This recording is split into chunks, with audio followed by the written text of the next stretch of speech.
She had seen him every day for months always in the back corner of room 312, third row from the window, one seat over from the aisle. He never raised his hand, never interrupted, never even glanced up when others laughed. A hood pulled half over his head, sleeves frayed at the thumb holes, backpack always zipped and unopened. In a school full of noise, he was a silence no one seemed to notice. Miss Carter did. She noticed because she had once been like him. The quiet ones weren't invisible to her.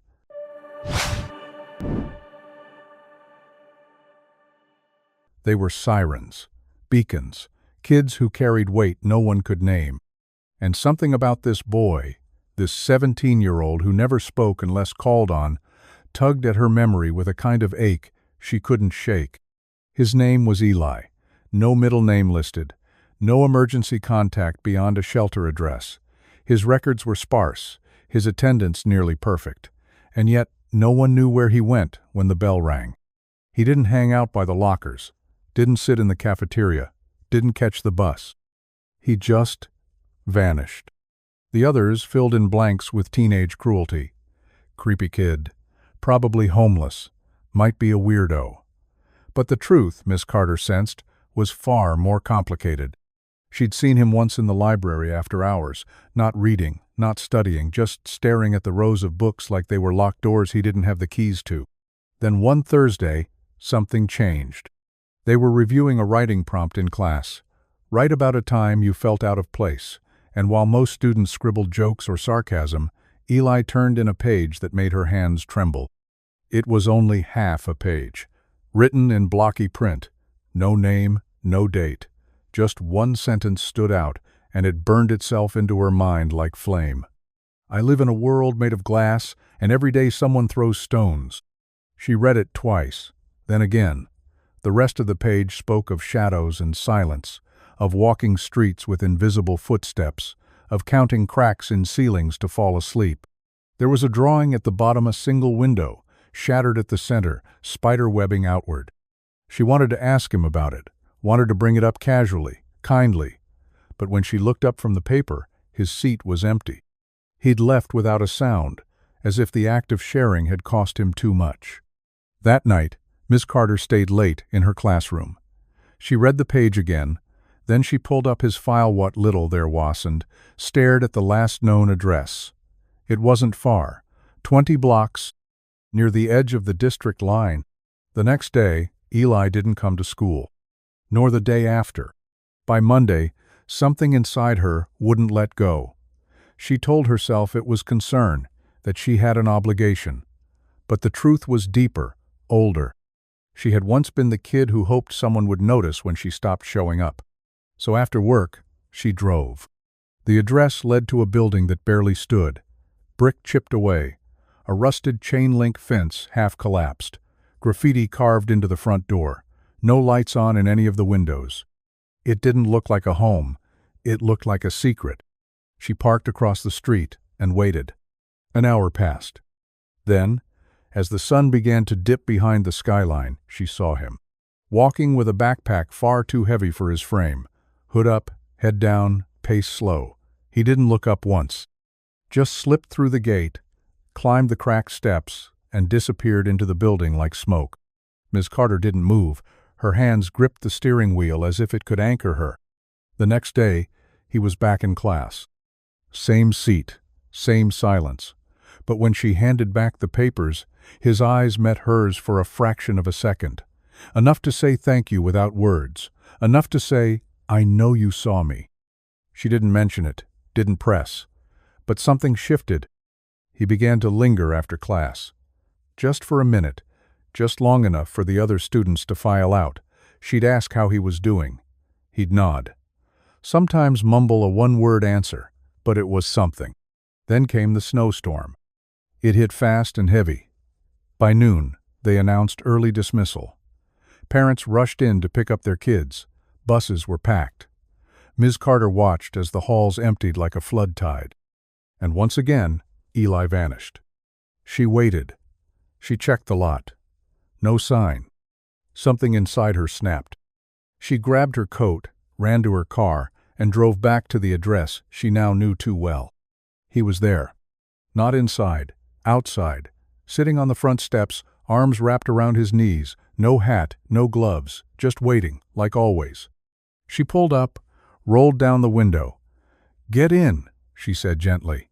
"Just for a bit." He hesitated, then stood. Inside the car, he didn't speak. He just stared straight ahead, shivering. She turned on the heat full blast and handed him a spare pair of gloves from her glove compartment. He took them wordlessly. "Do you have somewhere warm to go?" she asked. He nodded, but she could tell it was a lie. "Do you want something to eat?" He hesitated, then gave the slightest shrug.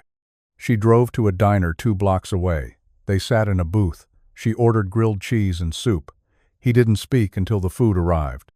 Then, as he took his first bite, he whispered something that made her blink. "Thank you." Not much, but it cracked the ice. Over the next hour, he spoke in fragments. Told her his mother had disappeared 3 years ago, that foster care hadn't stuck, that the shelter only took him in sometimes, that he cleaned up construction sites for cash, that he went to school because it felt safer than the streets. He didn't cry, didn't ask for pity, just facts, plain, sharp, like he'd learned emotions were things you left outside like wet coats. Then he said something she never forgot. "I don't want help. I just want to make it to 18. She swallowed hard. "Why 18? He looked at her, really looked, and said, "Because then no one can make me leave again." She couldn't sleep that night. The next day, she filed a request with the school board. She talked to the counselor. She looked up every program in the county that offered transitional housing. She called an old friend who ran a nonprofit. She even called a lawyer. But when she asked Eli to consider any of it, he shook his head. "They always promise," he said. "Then they vanish." "I won't," she said. He didn't respond. But he didn't disappear either. The weeks passed. Winter thickened. Ms. Carter began to leave granola bars in her drawer, an extra hoodie on the back of her chair. And Eli, slowly, let down pieces of his armor. He wrote more. Stories, poems, fragments that carried storms inside them. One day, he left her a folded page. On it, a single line. "It's not that I don't believe in home. I just don't think it's meant for me." She read it 10 times. And then she made a decision. Not a rash one, not an easy one. She filed for temporary guardianship. It wasn't simple. Red tape wrapped around every corner. But she had no children, no spouse, no criminal record. And eventually, with enough meetings and enough background checks, the approval came through. She waited until Friday afternoon to tell him. He didn't believe her at first. Thought it was a prank. Then he got angry. Said he didn't want charity. She let him yell. Then she said quietly, "This isn't charity. It's a door. You can choose not to walk through it, but it's open." He didn't speak for a long time. But that night, he didn't go back to the shelter. He followed her home. The guest room had clean sheets, a lamp, a small desk. When he walked in, he just stood there, staring at it like it might vanish. "This is for me?" he asked. "For as long as you need it." He didn't say anything else, but as she walked past the room an hour later, the door was cracked open, and inside, for the first time, she saw him asleep. No hoodie, no backpack. Just a boy who'd been holding his breath for too many years. And finally exhaled. The next morning, Eli was already up when she came downstairs. He stood in the kitchen awkwardly, unsure of what to do with his hands, hovering near the counter as if afraid to touch anything.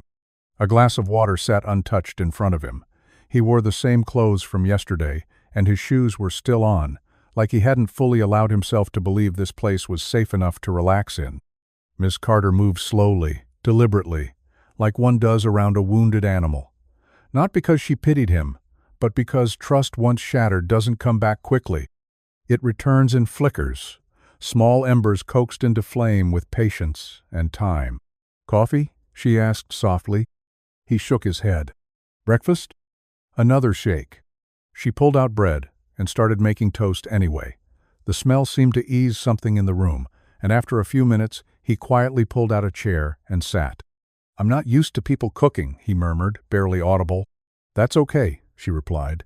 "I'm not used to sharing my kitchen." That earned the faintest flicker of a smile, and for a second she could see who he might have been, or who he could still become. School that day felt different. Eli walked beside her from the car to the front steps, not talking, not smiling, but walking with her.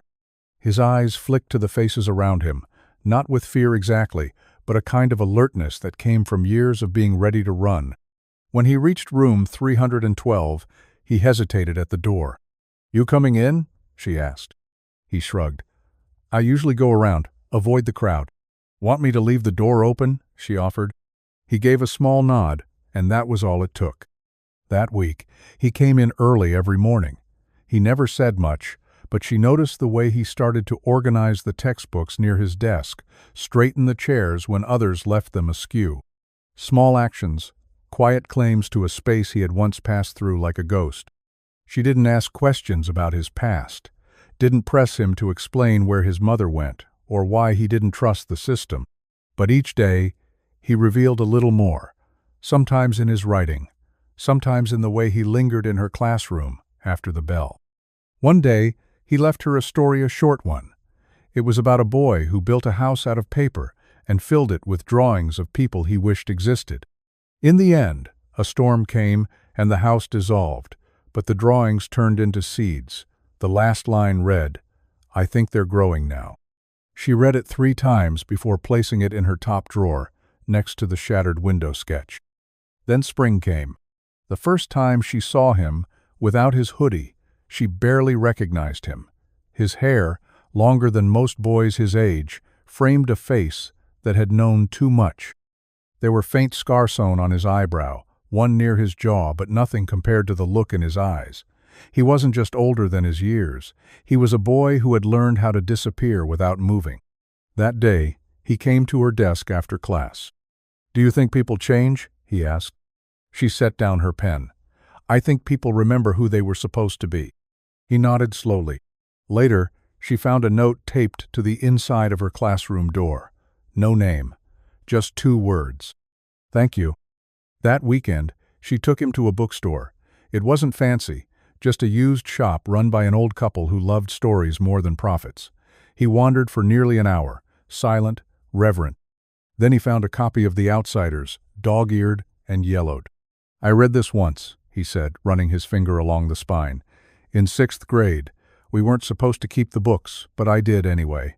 I lost it when we moved." She bought it for him without a word. That night, she passed by his door and saw him reading it in bed, the lamp casting a soft glow on his face. He didn't notice her watching.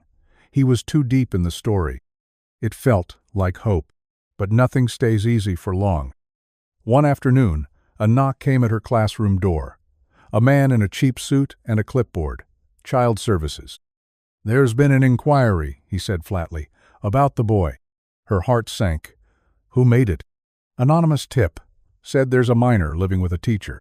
"He's under my guardianship," she replied. "It's legal. We'll need to verify that, and we'll need to speak with him." Eli stood by the whiteboard, his posture changing the instant the man walked in. Shoulders up, eyes wary, hands clenched. It was the look of a boy ready to run. "Eli," she said gently, "it's okay." But he was already backing toward the door. "Don't," she whispered. "Please don't run." He paused, looked at her, then slowly, painfully, returned to his seat. The next week was a whirlwind of paperwork and meetings. Eli barely spoke. He stayed in the guest room, door closed, meals untouched. She knew that looked too well it was the expression of someone waiting to be removed. Again. "I'm not going to lose you," she told him one night, sitting outside his door. Inside, silence. Then, "You can't promise that." She leaned her head against the wood. "Watch me try." Eventually, the inquiry closed. No wrongdoing found. Guardianship verified. But the damage had been done. Eli stopped coming to class early. He avoided the library. He kept his head down even lower than before.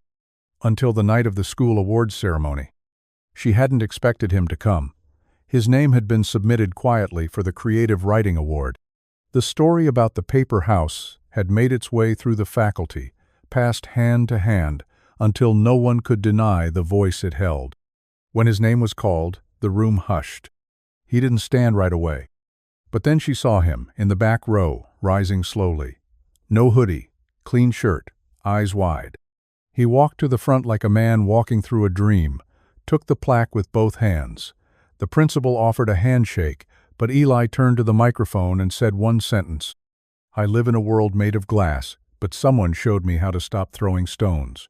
Then he stepped down. After the ceremony, she waited by the car. He climbed in, silent. They didn't speak until they were halfway home. "Why'd you nominate me?" he asked. "Because I see you," she replied. He looked out the window. "That's what scares me." "Being seen?" He nodded. She smiled softly. "Sometimes being seen is how you know you're still here." That night, he left a note on the kitchen table. "I'm not good at staying, but I want to try." And he did.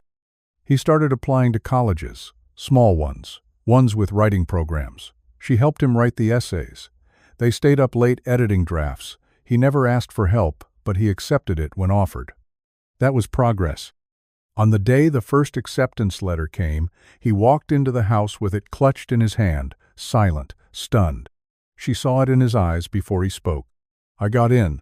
She didn't say anything at first, just pulled him into a hug. He didn't resist. He didn't flinch. He just let himself be held. When fall came, she helped him pack. Not much, just a few clothes, some books, and that copy of The Outsiders. At the dorm, he stood in the doorway, looking at the room like it was the first place he'd ever had that was just his. Before she left, she handed him a box. Inside were the stories he'd written, every one of them, printed and bound. "I wanted you to know," she said, "what you've already built." He looked at the pages, then at her. "I wouldn't have without you." She smiled. "You would've. I just stood in the doorway." As she walked back to the car, she didn't look back. She didn't need to, because this time she knew he wasn't disappearing. He was beginning. The leaves had already begun to change by the time Eli settled into his new campus routine. The trees around the dormitory stood like sentinels draped in fire and gold, and every morning the sun painted the walkways in slow, honey-colored light. He kept mostly to himself, but he attended every class, handed in every assignment, and never once missed his Tuesday night workshop at the campus literary center. The other students didn't quite know what to make of him. He didn't party, didn't play loud music, didn't share much during icebreaker games or dorm meetings. But he listened, closely. And when he finally did speak in class discussions, the room always fell quiet. Because Eli didn't speak unless it mattered. He'd spent too many years silenced by necessity to waste his words on things like gossip or small talk. But when he did open up even a sentence, even a phrase, it carried weight. Like that line he offered during a fiction workshop after a peer read a story about a boy running away from home. "Sometimes," Eli said, voice low but steady, "home isn't a place you run from. It's the place you hope remembers you when you finally stop running." The professor had paused, pen hovering over the attendance sheet. No one said anything for a long time. Eli had learned that silence wasn't always absence. Sometimes it was respect. Back at Miss Carter's house, the quiet felt different. Not lonely, just still. She kept his room exactly as he left, books on the shelf, folded blanket at the foot of the bed, one of his sketches pinned to the corkboard. She didn't go in often, but she didn't close the door either. Every Sunday, she cooked too much breakfast, just in case. And every Sunday, at exactly 10:13 a.m., her phone vibrated with a message.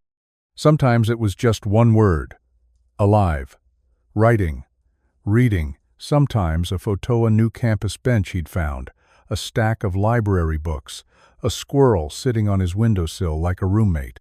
Once, a picture of the moon with a caption that read, "Looks better from here." She never pushed, never demanded more. But on the weeks the message came late, she found herself checking her phone more than she liked to admit. One weekend in late October, her doorbell rang.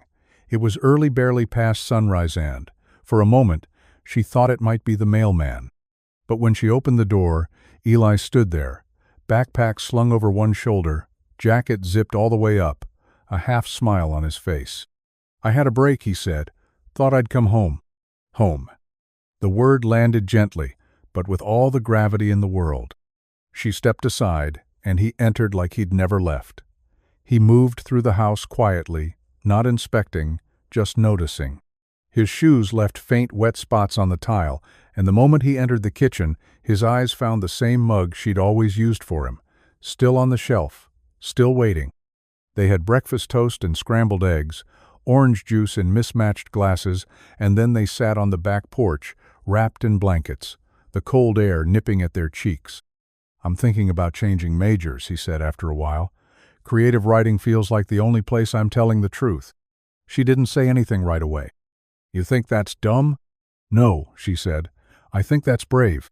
He looked down at his hands, rubbed a scar near his thumb absent-mindedly. "Some of the others.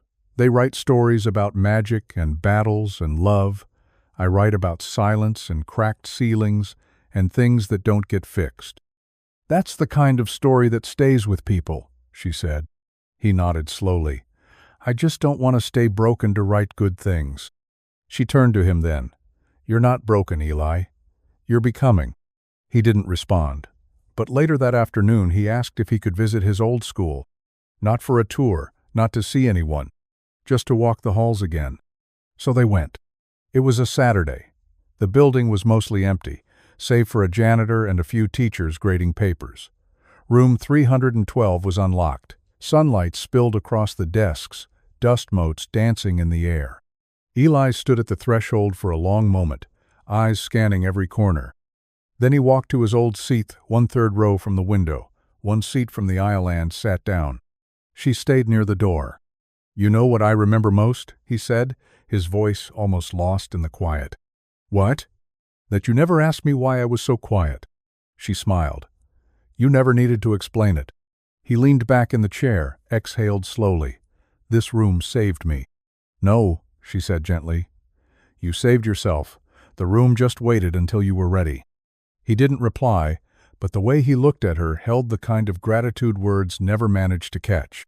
Back at the house, he stayed through Sunday night. They watched old movies. He showed her some of his new writing. She pointed out the rhythm in his prose, the way it seemed to breathe between lines.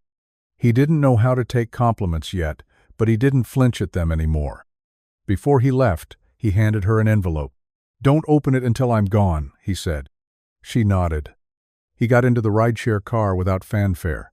Just a nod, a half smile, and one last look at the porch before the car pulled away. Inside the envelope was a short story titled The Quiet Ones. It was about a boy who never spoke unless spoken to, who built entire cities in his notebooks and walked invisible through the world. But one day, a teacher saw him, not just his name, not just his grades, him. The story ended with the boy building a home, brick by brick, not out of paper this time, but with words, and on the last page, a single line. She thought he was just a quiet student, but she didn't know she had given him a map back to himself. Tears blurred the words as she folded the story back into its envelope. Outside, the sky had begun to darken, and the wind had picked up, rustling the trees with a low, whispered kind of song. But inside, in the warmth of the house that had once held a lost boy and the teacher who had opened her door, the silence wasn't empty. It was full. Months passed. Winter turned to spring again, and Eli's visits became less frequent, not out of distance, but because life had begun to expand around him. He had friends, now real ones.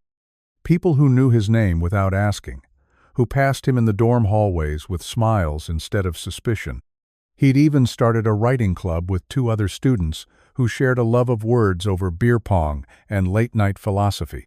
But every Sunday, without fail, the messages kept coming. Some short, alive, some layered.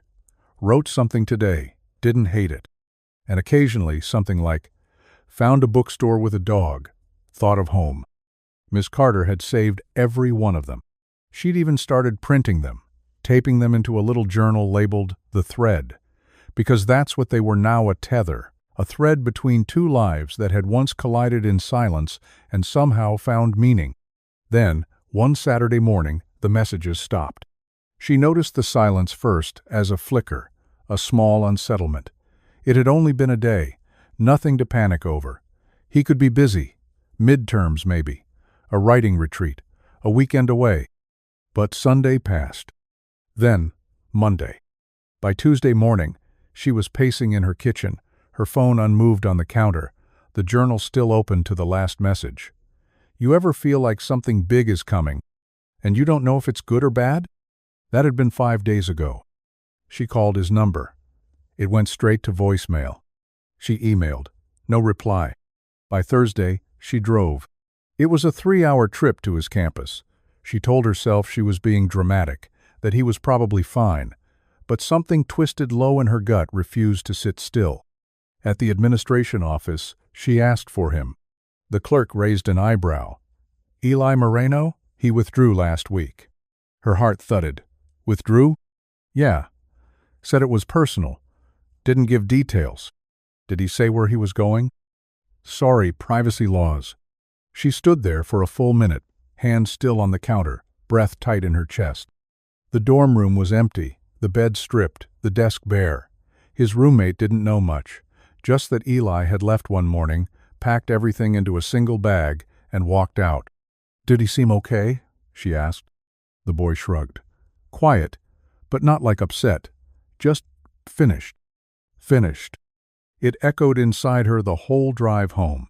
That night, she sat on the edge of her bed, scrolling through old messages, old photos. She stopped on only a shot from last Thanksgiving. Eli at the table, chin resting on one hand, eyes crinkled at the corner from a joke she couldn't remember. A moment where he looked not just happy, but real, solid, present. The next morning, a letter arrived. Not emailed, not texted, handwritten, postmarked from a small town 5 hours north. Inside were 2 pages. The first was short. Ms. Carter, I didn't want to vanish again. That's not what this is. I needed to do something, and I didn't know how to explain it without sounding like I was running away. But I'm not. I'm chasing something this time. The second page was a story. He'd titled it, The House at the Edge of the Forest. It told of a boy who lived in a cabin that only appeared to those who had forgotten how to cry. People stumbled upon it when they were too tired to move forward, and inside they found a fireplace, a soft chair, and a notebook. The rule was simple. Stay as long as you need, leave behind one story when you go. At the end, in a different pen, he'd written, I think I found the cabin. I think I'm supposed to be the one keeping it warm now. She read the story 3 times before setting it gently on the kitchen table. Then she made coffee and waited. Not for a call, not for a knock at the door. She waited the way she had years ago in room 312, when a boy had once left behind a story about broken glass and silence. She knew Eli now, knew that wherever he'd gone, it wasn't to disappear. It was to begin again. 3 weeks passed. Then, one morning, her phone buzzed. A message, no name, just a photo. Eli, sitting on a porch somewhere wooded, notebook in his lap, a golden retriever curled at his feet. The caption read, Got a job helping run a writer's retreat. I teach now. Can you believe that? She laughed, out loud, alone in her kitchen. The next message came 5 minutes later. I keep a candle on the windowsill, for anyone who needs to find their way. Another, I tell them about you sometimes, not your name, just that you saw me before I did. And one more. If you ever get tired of the city, there's a cabin here with 2 mugs and a view of the stars. You'd like the silence. It's not empty anymore. She didn't reply right away. Instead, she walked to the spare room, the one he had once called home, and opened the window. The wind came in soft and full, like something trying to tell her a story. And she listened, because now she knew that the quiet ones weren't lost. They were just waiting for someone to follow them home. Eli's cabin sat near a bend in the road where most maps stopped bothering to trace the gravel. A crooked sign marked the retreat grounds, Whisper Hollow, in fading white paint on driftwood nailed to a pine. The property wasn't large, but it didn't need to be.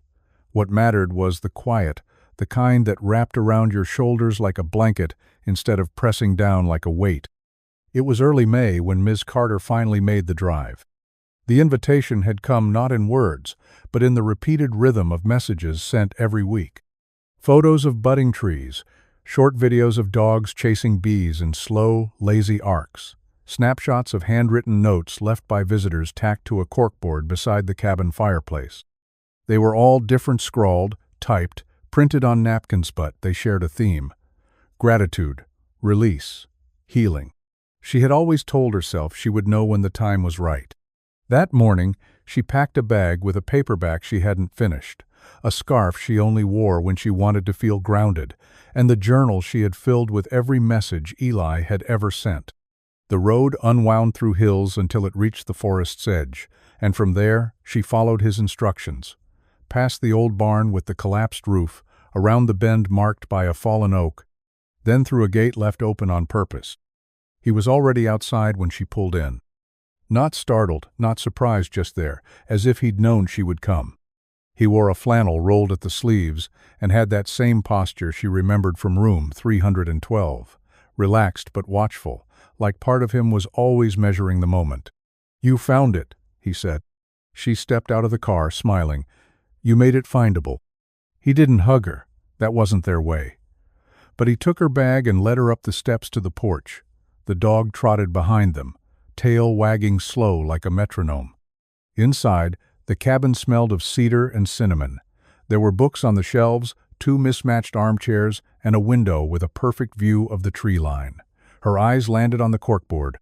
It was filled with paper birds. "People leave stories?" she asked.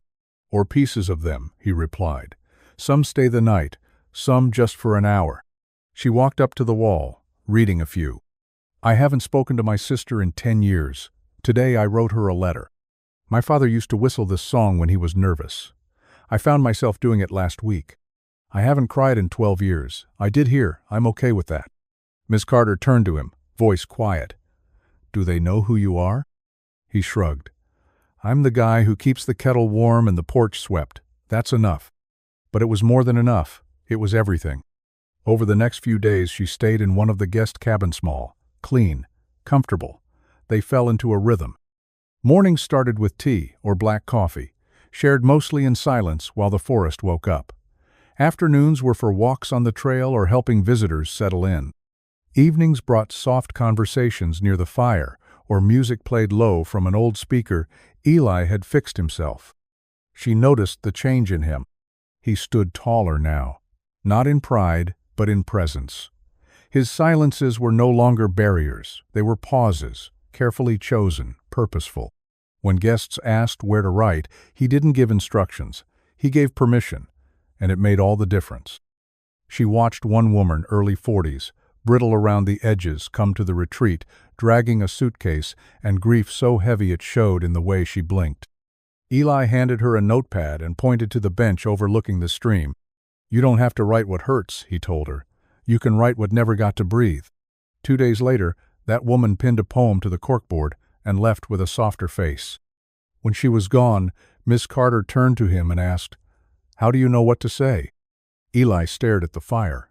"Because no one did, back then." She understood. On her 5th night there, she walked into the main cabin to find him scribbling in a leather-bound notebook. The dog snored softly near the hearth. A storm moved in outside, slow and moody, rain tapping the windows in uneven beats. "You still writing your own things?" she asked. He looked up, then nodded. "It's strange," he admitted. "All this time, I thought I was supposed to write the pain, that if I didn't, I'd forget what it cost. But lately—" "Lately?" she prompted. He tapped the notebook. "Lately I've been writing about peace, about mornings that don't hurt, about dinners with no edge. I don't know what to call it yet." "Call it becoming," she said. He smiled wide, real, unguarded. The next day, he asked her to lead one of the writing circles. She hesitated. "I haven't written anything worth reading in years." "Then maybe," he said, "you're the perfect one to remind them that stories aren't earned, they're offered." So she led it. Sat with 6 strangers around a driftwood table and said, "Write me a letter you never sent." The cabin was silent for 40 minutes as pens moved. One person cried, another laughed out loud. When they were done, not everyone shared. But everyone left lighter. That night, over dinner, Eli handed her a folded page. It was a new story. In it, a boy finds a lighthouse, abandoned and unlit. He spends years restoring it, cleaning glass and replacing lanterns, unsure if anyone will ever see its light. But one day, a girl lost in a storm catches a glimpse of it and follows the beam to shore. She never tells the boy her name, but she leaves behind a single note. Sometimes the quietest lights save the most lives. Ms. Carter folded the story gently. "I want to stay longer," she said. "Not forever, just long enough." He nodded. "We've got a room, and a lot of quiet." Spring melted into summer. More people came. Some left changed, some just left. She began helping with meals, organizing shelves, reading drafts of poems about fathers and cities and old regrets. And she began to write again. Slowly, quietly. Nothing flashy, but hers. One afternoon, while organizing the corkboard, she noticed a new paper bird, written in handwriting she knew too well. It read, "She thought I was just a quiet student, but she followed me home. Turns out she was the one building it." She didn't ask when he'd pinned it. She didn't need to. Because now, at the edge of a forest where silence had once been a prison, it had become something else entirely. It had become sanctuary. The days in Whisper Hollow were marked not by the ticking of clocks, but by the rhythm of stories. Eli began calling them seasons of voices. Every few weeks, a new set of guests arrived, worn teachers, frayed artists, tired parents, wide-eyed students. Each brought something unseen in their luggage, memories, questions, hopes too fragile to speak aloud. They came with cracked voices and uncertain hands. They left with open palms. Eli never kept track of names, not formally, but he remembered their stories. The woman who'd buried a letter to her son beneath the third pine on the trail. The war vet who wrote a love song to the girl he'd never kissed. The boy who spent 3 nights drawing cities that only existed in dreams. Every face added something to the place. Not clutter, but presence. Echoes. And Ms. Carter stayed longer than she thought she would. At first, she helped because it felt useful. Cooking, cleaning, sorting donated journals into cubbies marked blank and waiting. But slowly, she realized something. She wasn't just filling time. She was healing, too. One evening, she found Eli on the front porch, staring into the dark. "You okay?" she asked. He didn't answer right away. Then softly, "Do you ever wonder what would have happened if you hadn't followed me that day?" She took a breath. "All the time.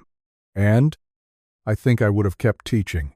Gone home, marked essays, lived quietly. But I would have always known something was missing, like an unfinished sentence." He looked down at his hands.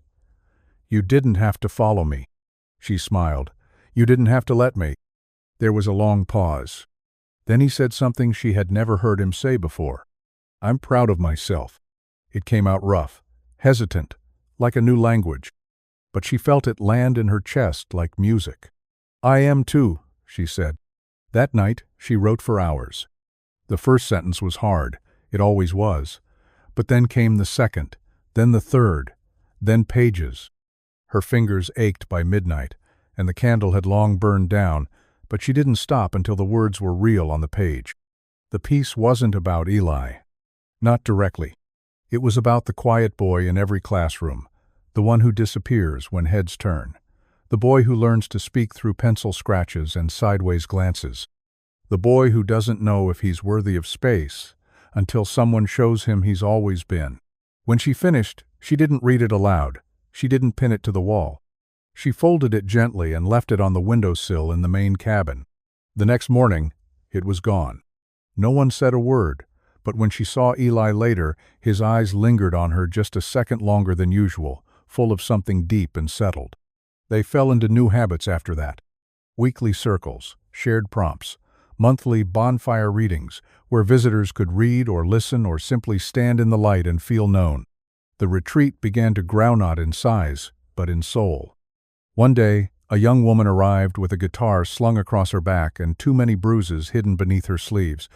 She said she'd lost her voice in a storm, didn't say if it was literal or metaphorical. Eli handed her a notebook and said, "You don't need a voice to be heard." A week later, she sang at the bonfire. Just one song, but it felt like thunder. On a different day, a teenager showed up wearing a hoodie too familiar. Same slouch, same wide, cautious eyes. He didn't speak much, just sat on the steps with a sketchbook and drew. Miss Carter saw Eli watching him one evening, a quiet weight behind his eyes. "You see yourself in him?" she asked. "No," Eli said, surprising her. "I see what I would have lost if you hadn't come." She didn't reply, just placed a hand gently over his. Because what do you say to something like that? Weeks passed, then months. Whisper Hollow became more than a place, it became a name spoken in circles, passed quietly between friends, therapists, even caseworkers. "Try there," they would say, "just for a weekend. See what you find." And people did. Sometimes they found grief. Sometimes forgiveness. Sometimes nothing more than rest, and that was enough. Then, on a gray morning that smelled of smoke and rain, a visitor brought a newspaper to the cabin. Folded to page 7, Local Human Interest section. The headline read, "The Boy Who Built a Place for Voices, From Silence to Sanctuary in the Hills." There was a photo Eli, blurry and reluctant. The reporter had heard about Whisper Hollow from someone who'd left a note behind that simply said, "He saved my life, and he didn't even know it." Eli stared at the paper for a long time. "They found us," he murmured. "You okay with that?" Miss Carter asked. He shrugged. "I didn't build it to hide. I just didn't expect them to listen." She folded the paper and set it aside. "They are, and they will." More letters came after that. Some from old students of hers, others from teachers in faraway states. One from a man in New York who said his son hadn't spoken in 3 years, but he read him Eli's lighthouse story, and the next day the boy whispered, "More." Eli didn't respond to most of them, but he read every single one. And the next time someone arrived tired, unsure, guarded, he didn't wait for them to ask where they were. He opened the door wide and said, "Welcome, you're not lost. You're just early to remembering who you are." That fall, Whisper Hollow hosted its first Remembrance Night. No agenda, no performance. Just a circle around a fire where people brought a name, a memory, a line from something they never got to say. Ms. Carter read one of Eli's first essays aloud, the one about living in a glass world full of stones. When she finished, there wasn't a dry eye by the fire. Eli leaned over, his voice barely a breath, and said, "I didn't know those words still lived." She turned to him. They always did. They just needed the right home. The next morning, she found a new addition to the corkboard. A single sheet, crisp and centered. It read, "I used to be a boy who disappeared. Now I build places that remind others they don't have to." No name, but everyone knew. Because some stories don't need attribution to change everything. They just need to be felt, and remembered, and shared, again and again. By the time the first snow fell that winter, Whisper Hollow had become something of a living legend. Not through viral posts or front-page headlines, but through something rarer word of mouth whispered with reverence. The kind of place people didn't describe in detail, because to do so might dilute its magic. It was the kind of place you only understood by walking into it, by sitting in its silence, by feeling how the air shifted around you when you realized no one here needed you to explain your sadness. Miss Carter had planned to return to the city by then. Her apartment lease still existed. Her old school still sent emails asking if she was ready to come back, but she hadn't answered them. Not because she didn't care, but because something in her had shifted. She wasn't just watching Eli grow anymore. She was growing too. One afternoon, Eli stood in the cabin's main room, thumbing through a stack of letters from past visitors. He didn't read them out loud. He just stood with them, quietly, as if holding them was enough. When he looked up, his expression carried a depth she'd come to recognize, the look of someone about to ask a question they weren't sure had an answer. "Do you think this place changes people?" he asked. She crossed the room, picking up a slip of paper from the corkboard. It read, This is the first time in 5 years I've written something without apologizing for it. Yes, she said, I think it changes people the way a light changes a room. It doesn't fix the walls, it just helps you see what's already there. Eli nodded slowly. That's what I hoped. There was silence between them, but not empty. Never empty anymore. She sat down at the table and pulled out her journal. He sat across from her. I think it's time, he said. For what? For writing it down. All of it. She met his eyes. You mean your story? No, he said, shaking his head. Our story. They spent the next few days organizing pieces. Old pages from his first school submissions. Snippets from her notebooks. Guest entries from visitors past and present. It wasn't chronological. It wasn't structured like a textbook. But it flowed like memory. One night, while reading over the prologue she had written about the quiet student and the teacher who followed him home, Eli closed the folder and sat back. What do we call it? He asked. Ms. Carter smiled. I think the title's already written, she said. And so it was. She thought he was just a quiet student until she followed him home. They printed 30 copies at first. Just for Whisper Hollow. One for each cabin, one for the corkboard, one for every shelf. But word spread and soon requests trickled in. Not from publishers. From people. From libraries and teachers and counselors. From strangers who wrote simply, I think I know someone like this. And every time a copy went out, Eli included a note. It read, This is a story about silence. About what it hides. And what it can become. When someone listens. They never charged for it. Some things shouldn't be sold. That spring, a boy arrived at the retreat wearing a coat too big for his frame. He carried nothing but a single sheet of notebook paper folded into his pocket. He didn't speak for 2 days. Just sat by the fire and listened to others read. On the 3rd day, he pinned his paper to the board. It said, I thought I was invisible, but now I think I was just waiting to be seen. Eli stared at it for a long time. Then he walked out to the porch, where Miss Carter was sipping tea and watching the trees stir in the wind. He reminds me of me, Eli said.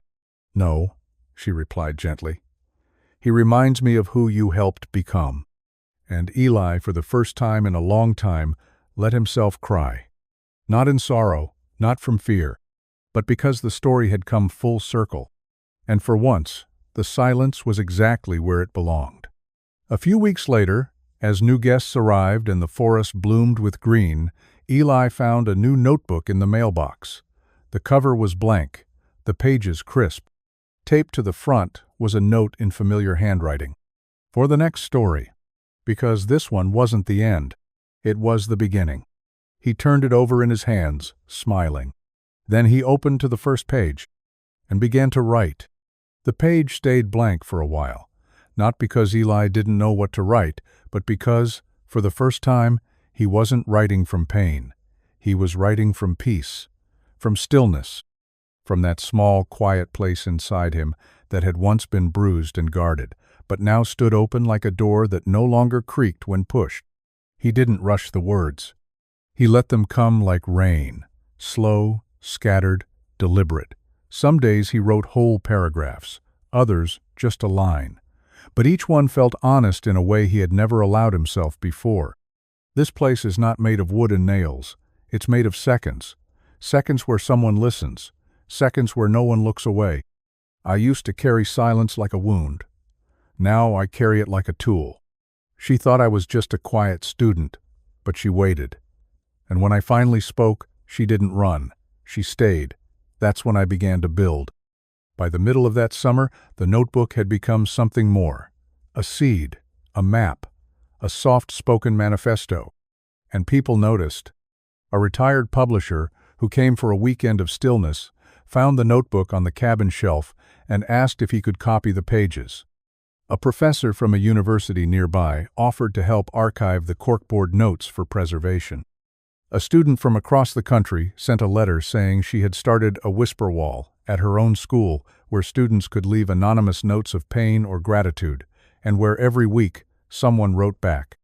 The ripples kept spreading. Whisper Hollow had never been about attention.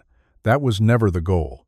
But attention came anyway, not flashing, not loud, just quiet confirmations that when you do something real, something that reaches people where they actually heard it will find its way. Eli didn't speak to reporters. He didn't sit for interviews.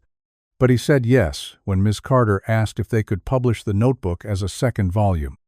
They called it The Quiet That Built Me. It opened with a dedication. For the ones who learned to disappear, may you find someone who reminds you how to return. That fall, a teacher in Chicago emailed them. She'd used both books in her classroom. She said one of her quietest students had started leaving sticky notes on her desk every Friday. No name, just small truths. One said, "I thought I was nothing until someone read what I wrote and didn't laugh." Another, "This week I wanted to die. But then I thought, what if I came to Whisper Hollow one day?" Miss Carter read that one 3 times. Then she printed it and pinned it to their own corkboard, right in the center. Eli saw it later that evening. He didn't say anything, but he spent the next hour reworking one of the cabin setting, a new writing desk, replacing a cracked window, painting the walls the softest shade of blue. When Miss Carter asked why he was doing all that for a cabin that hadn't been used in weeks, he said, "I think someone's coming." And someone did. A month later, that same student from Chicago 17, rail-thin, shoulders like coat hangers, arrived on a bus from 4 states away. She didn't speak much, just nodded when Eli asked if she wanted tea. Then she picked the very cabin he'd prepared, sat at the desk, and wrote until night fell. She stayed a week. When she left, she pinned something on the board. "I made it. I'm still here. Thank you for leaving the light on." Eli stood in front of that paper for a long time. Then he turned to Ms. Carter and said, "That's what it was always about, wasn't it?" She nodded. Not the writing, not even the stories, just letting people know they're still here. That winter, they added a tradition. On the first snowfall, everyone, guests, staff, friends gathered in silence beneath the trees. Each person held a candle. No one spoke. Instead, they let the snow speak for them. Let the wind carry the words they hadn't yet learned how to say. Afterward, they returned to the main cabin and wrote down one truth they had never told anyone. Not to share, not to post, just to release. Eli wrote his on a slip of paper and folded it into the fire. Ms. Carter caught a glimpse before it turned to flame. "I used to believe I would never matter to anyone. Now I help others remember they always have." She didn't cry. Not then. But later, when the cabin was empty and the fire had burned low, she opened her journal and wrote, "He was never just a quiet student. He was an unopened book in a locked library. I'm glad I found the key." Years passed. Whisper Hollow remained small by design. But its influence grew. There were now whisper circles in cities they'd never visited. Teachers from other states sent bundles of notes and stories. Volunteers came during summers to learn, then returned to their own communities with ideas in their pockets and purpose in their eyes. Eli stayed, grew into his role the way some people grow into their names. Not a founder, not a leader, a keeper. Of silence, of memory, of space. One spring morning, Miss Carter sat beside him on the porch. She was older now, silver streaks in her hair, slower to rise, quicker to smile. He handed her a new journal. She raised an eyebrow. "Another one?" He nodded. "This one's yours. I've already written my part." "No," he said. "You wrote my beginning. This one's for what happens after." She opened it. Blank pages. Crisp. Expectant. "I don't know what comes next," she admitted. He smiled. "That's the best part." Later that day, a new guest arrived. Young man. Backpack. Hesitant step. That same flicker of guarded silence. Eli met him halfway down the path. "You made it," he said. The boy didn't respond. Eli offered him the key to cabin 2. No questions, no expectations.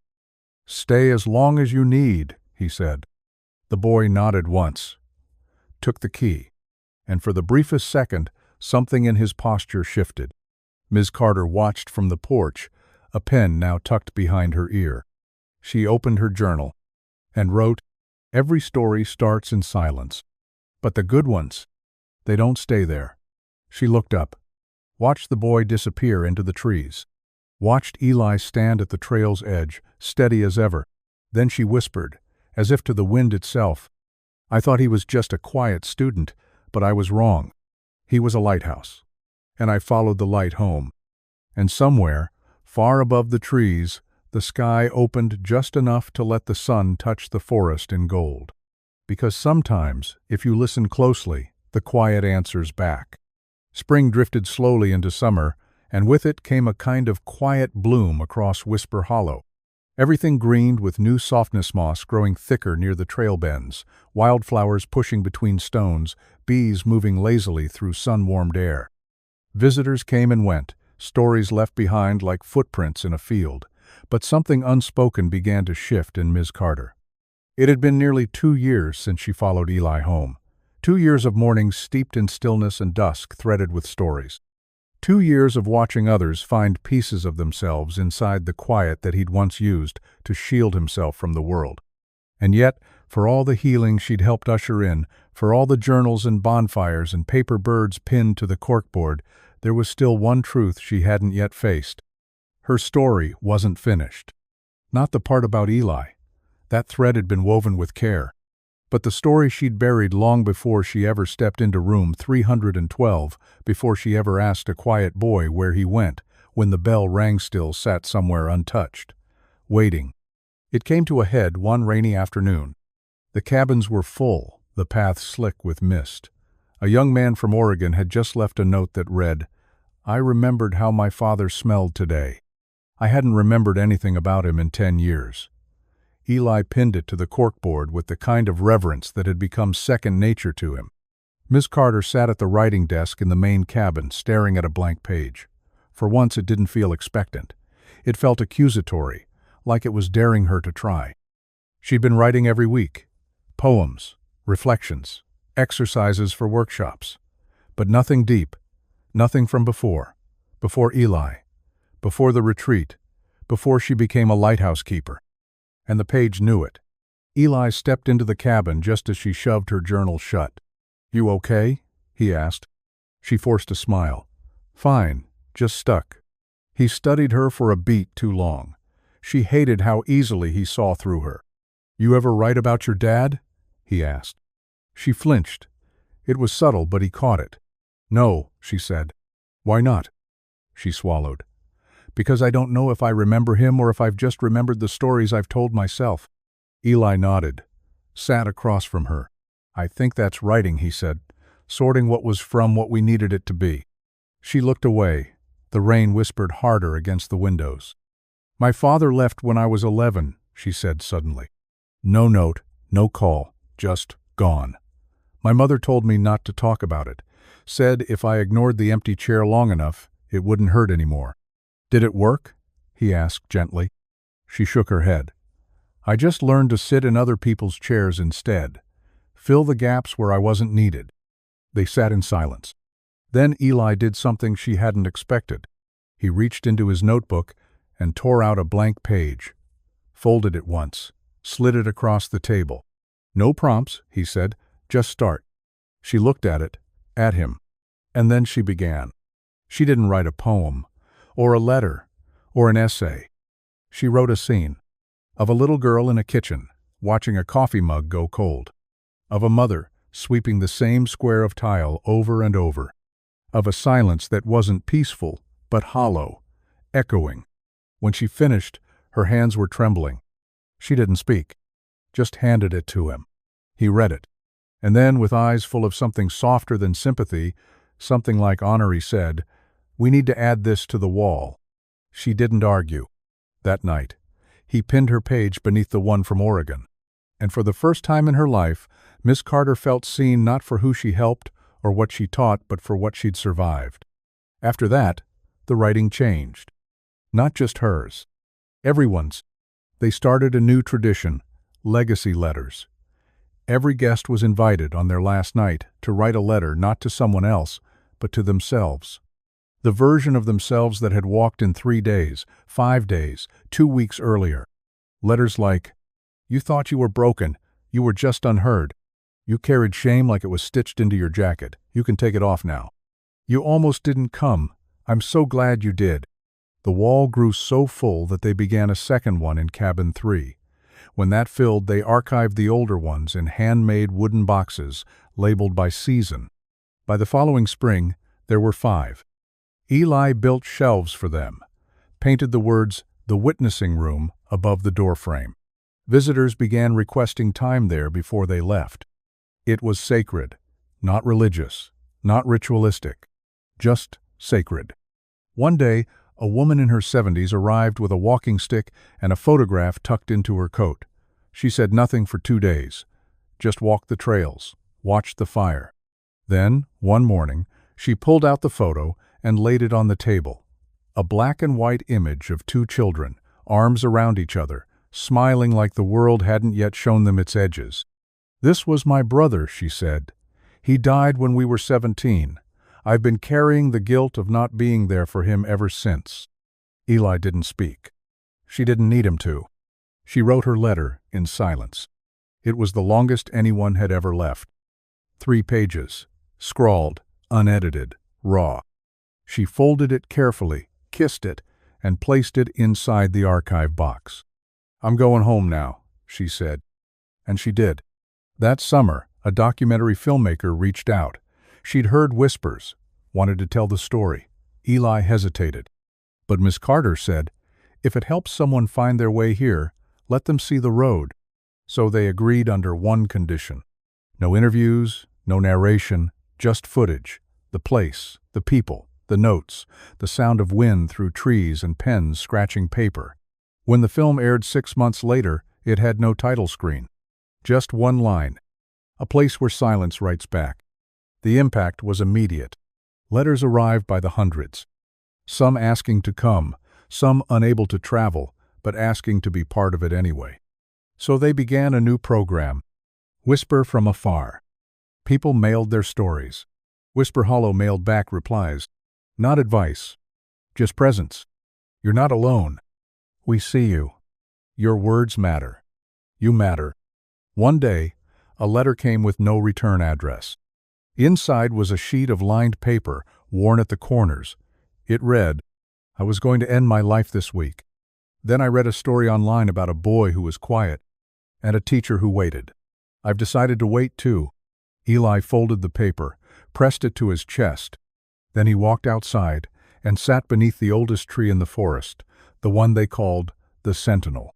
He sat there for hours, not writing, not speaking, just breathing. Later that night, he found Miss Carter watching the stars. She didn't look at him, just asked, "Did you ever imagine it would become this?" He shook his head. "I just wanted to survive." She smiled softly. "You did more than survive, Eli. You gave survival a language." A pause. Then he said, "You know what I think the real story is?" "What?" "That none of this started with a big gesture, no rescue, no grand intervention. It started because you noticed." She turned to him. "And because you stayed." They sat there until the moon crested the ridge, quiet and full and honest. The next morning, a new guest arrived. Young girl, 15 maybe, scared but trying not to show it. She looked around the retreat with a face too old for her age, shoulders curled like apology. Eli met her halfway down the path, offered his hand. "Welcome," he said. "You're right on time." She nodded once. Then, slowly, her hand found his. And the story continued. By autumn, the air turned thinner, the kind that made you breathe slower without realizing it. Whisper Hollow didn't slow with the season it deepened. The fire pits were lit earlier in the day, the tea always steaming by the time the sun dipped behind the trees. And something about the way the mist hugged the ground in the early hours made it feel like the earth was remembering things it hadn't spoken in years. Eli found himself rising earlier. He would light the lanterns before anyone else was awake, his footsteps creaking across the cabin floors as birds began their hushed conversations in the branches above. He liked the morning stillness best, before the new arrivals, before the unspoken pain surfaced, before the reading circles, the letters, the poetry, scratched on tree bark and tucked into mason jars. He didn't need recognition. He never had.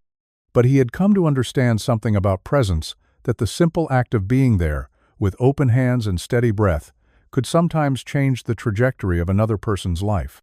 Ms. Carter had noticed, too. She wasn't the same woman who walked through the city each day with her bag full of essays to grade and a heart weighed down by untold grief. She was older, now wiser in the way pain makes people see beauty more clearly. And though she still taught, it wasn't in classrooms anymore. Now, her students sat around driftwood tables, on moss-covered stones, or by the hearth with a mug in hand and a memory too heavy to carry alone. They called her the Listener, and she wore the title with more pride than any degree she'd ever earned.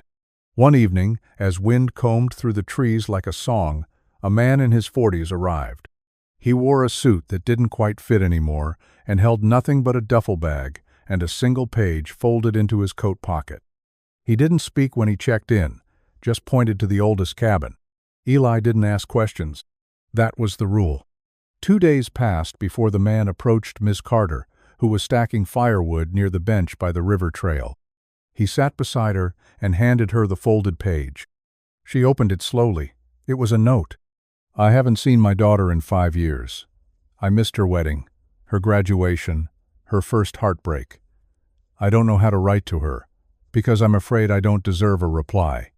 Ms. Carter read it once, then twice, then handed it back to him. "You just did," she said softly. The next day, he wrote the letter, sealed it in a green envelope, left it on the cabin steps. When he left Whisper Hollow, he left lighter. He emailed a month later. She'd written back. Eli read the email aloud to a circle of guests around the fire, and for the first time, someone stood up and asked, "What happens when we're gone? When we leave this place?" There was a long silence. Then Eli said, "Then it's your turn to build." The message struck deeper than the firelight reached. That night, 5 people stayed up until dawn, drafting their own quiet plans, community book circles, high school writing clubs. One even wrote up a proposal to start a room of stillness at a rehab center where he volunteered. They called themselves Whisperers. It began as a joke. Then it became a movement. Not public, not loud, just real. A quiet uprising of people who had learned how to listen and knew how to stay. Miss Carter began a side project. She started cataloging all the stories, archiving them in bound volumes she called The Quiet Chronicles. Each one had no author listed, just initials. Or sometimes, only dates. No one was forced to contribute, but most did. "Will anyone read them?" Eli asked one night, when they were sorting through the second volume. "Someone will," she said. "Someday, maybe when they need to know they're not the first to feel lost." Years passed, slowly and kindly. The trees grew thicker. The trail signs aged. The lanterns were replaced, then replaced again. Eli stayed. Ms. Carter stayed too. Until one winter morning, when her hands trembled just a little too long. She was chopping apples for the breakfast pot, and the knife slipped. Just slightly. Enough to scare her. Eli was there in a second. He didn't scold her. Didn't call her reckless. He just took the knife, finished the apples, poured her a cup of tea, and that night when the guests had settled in, she walked into the main cabin and said, "It's time." Eli knew what she meant. Time to go. Not forever, but far enough to rest. She wasn't leaving because she was tired of the work. She was leaving because she had done the work. And now, someone else needed to step into the role she'd once stepped into herself. Before she left, they held a gathering. Dozens of past guests returned, some with children, some with partners, some alone, still fighting but standing taller than they had before. They sat in a circle as the sun bled gold into the treetops, and one by one they told stories. Of poems written, letters sent, bridges rebuilt. Of the teacher who didn't tell them what to write but showed them how to listen. Eli said nothing for most of it, but when everyone else had spoken, he rose, walked to Miss Carter, took her hand, and said, with tears silently rolling down his cheek, "You followed me home. Now I follow you everywhere. In every story. In every hand I hold open. In every room where I light a candle and wait. You were never just my teacher. You were my beginning." She wept. So did everyone else. She left 2 mornings later. No fanfare, no long goodbyes. Just a hug, a whisper, and a promise. "Oh, right." And she did. Every Sunday. Eli kept her letters in a box marked with a single word, Roots. And in return, he sent stories of guests who arrived shaking and left with strength, of the 7th volume of the Quiet Chronicles being added to a school library in Chicago, of a new counselor in residence who used to be the boy who arrived barefoot and speechless. The stories never stopped, because people never stopped needing to be seen, and Whisper Hollow kept its light on, always, until one day, many years later, when a young woman arrived at the trailhead, clutching a copy of a book worn soft from reading. She was barely 20, face familiar, though Eli had never met her. He saw her step across the threshold, like someone returning not for the second time, but for the first time that felt like home. She approached slowly, held out the book. It was The Quiet That Built Me, and inside, on the first page, was a note in faded ink. "When you're ready, find the boy who became the lighthouse. He'll know what to do." "Mom." Eli opened his arms, and she walked into them like she'd known him her whole life. Because in a way, she had.